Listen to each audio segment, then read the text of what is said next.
All right guys, in this video, I'm gonna break down how I still enjoy the holidays without getting fat. Now, have you ever wondered how some people seemingly manage to stay lean and shredded all year round while other people seem to look at a donut and they already get fat and put on weight? Well, in this video, I'm gonna break down exactly what I do. All these tactics and principles are very simple so that you can apply some of these things so that you can still enjoy the holidays without getting fat, okay? So I'm gonna start in chronological order, and it starts with about a week before the festive period. What I will do is I will just reduce my calories slightly. Now, I'm not gonna over-restrict myself. This is a big mistake that a lot of people make, is they will go too restrictive into a festive period or where they're going on holiday, and then they'll just kind of rebound, and it's almost like pulling an elastic band back. The further you pull it back and the more you restrict your calories, the more overboard you're going to go when you do finally start to eat and let yourself go, okay? So what that would look like for me is, instead of being too restrictive, I might just skip breakfast 1 week before leading up to the festive period. Or I might just, you know, if you have some afternoon snacks, which some of you might do, I might just pull out the afternoon snacks. Or if I have carbs in my last meal, I might just take the carbs out the last meal. Like, I'm looking for a small reduction, maybe 300, 400 calories, something like that. Nothing too restrictive, but I'm just trying to create a net negative energy balance going into the festive period, all right? And then on the days where you have family gatherings, okay, and let's say I have a meal which is going to be, let's just say like 1 p.m., okay, in the afternoon. I know if I'm going to have a massive meal at 1 p.m. and I'm pretty much going to eat whatever I want, I'm not going to eat breakfast that day. Why would I eat breakfast that day? Because I've got a massive meal coming in a few hours. There's no need for me to eat breakfast. Similarly, that day, I might not even have dinner in the evening because I've already eaten so much food in that one meal. So typically, the days where I have a family gathering, or the days where I know I'm going to be, or the meals where I know I'm going to be eating a lot, typically outside of that, before and after, I'm really not going to eat that much.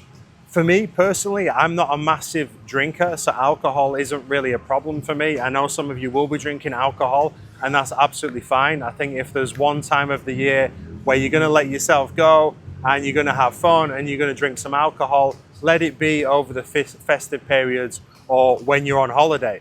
But for me personally, I just don't enjoy being drunk, so I might have a few drinks, but I'm just not going to go crazy with it.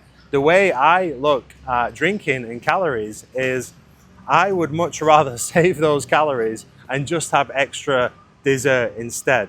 Now, when it comes to the meal itself, what I like to do is still be kind of smart about what foods I eat first, okay? I'm not gonna go straight to the desserts. I'm not gonna go straight to the unhealthy foods. I'm gonna start off with some vegetables. I'm gonna start off with protein, obviously, some meats. I'm gonna fill up with those foods first before I go on to the cakes and whatever else you tend to overeat at Christmas. You will know what you're overindulging. So I would just save those things for later on. At least get in some healthy foods first before you go on to the bad stuff, all right? So that's the meal itself. After meals, what I would do is go for a walk, okay? Even just a 10-minute walk would be help. Ideally a little bit longer.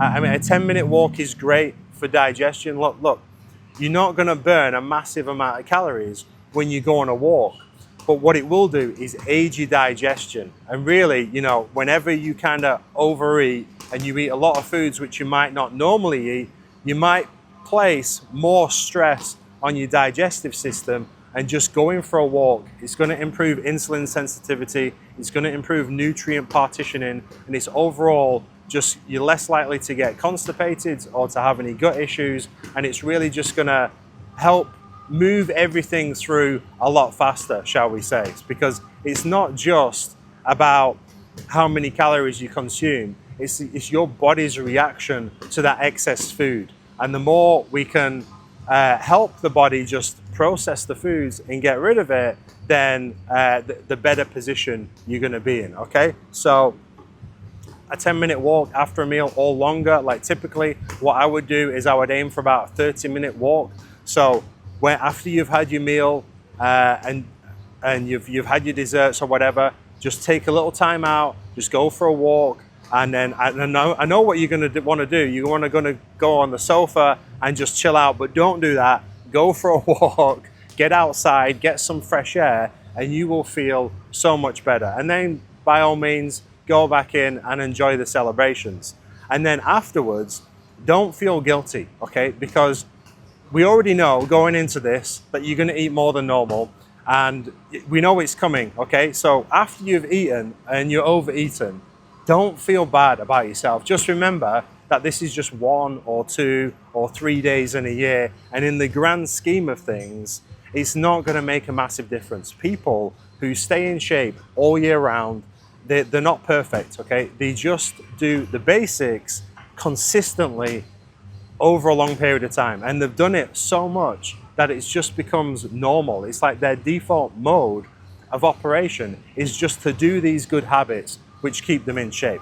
Another thing that I would make sure I'm doing every single day is getting 10,000 steps, as well as doing your walk after your meals can be included in those steps. But there's absolutely no reason why every single day you shouldn't be getting 10,000 steps, okay? So if you do that, you take 10,000 steps every single day, you go for walks after your meals, you have a slight calorie deficit leading in to the festive period, you skip your breakfast, maybe you skip your main meal, you just have one big meal, maybe you don't go crazy on the alcohol, or you do, that's entirely up to you.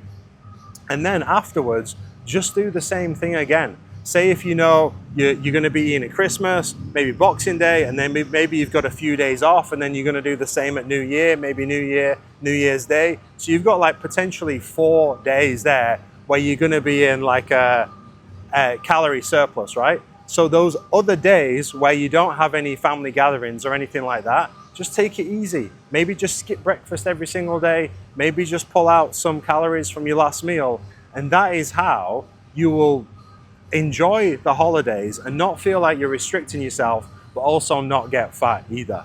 And that really is the secret. The secret is there is no secret, okay? It really just comes down to applying the basics and just making it a habit. And a lot of people who are in shape year round, they kind of almost do this without even thinking about it. Like for me now, I know Christmas is coming up, so I'm okay. I'm just gonna pull some calories back a little bit, not too much. And then Christmas Day, I'm gonna eat whatever I want. But I'm gonna start off with the proteins, the vegetables. I'm gonna get those foods in first before I go on to some of the more unhealthy stuff. All right, guys, I hope this video helps. If you need any help with this, I do coaching, all the links down below.